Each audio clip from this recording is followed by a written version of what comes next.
আসসালামু আলাইকুম।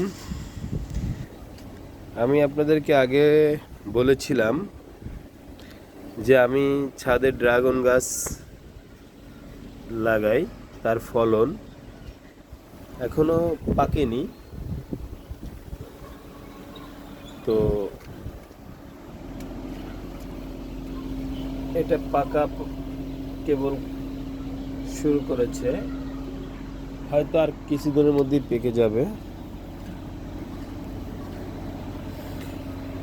এটা লাগালে গাছটা আপনারা অন্তত বাসায় যে ড্রাগন ফলটা খাওয়ার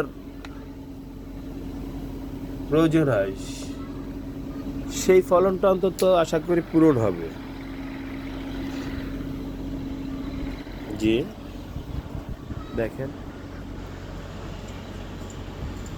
প্রচুর ফলন।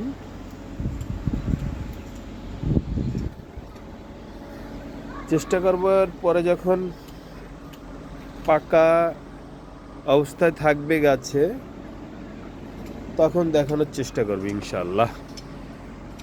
আপনাদের ভাগ্য হয়তো একটু ভালো, একটা ড্রাগন কিছুটা পাকা অবস্থায় আছে, এখন হারভেস্ট করার মতন সময় হয়নি।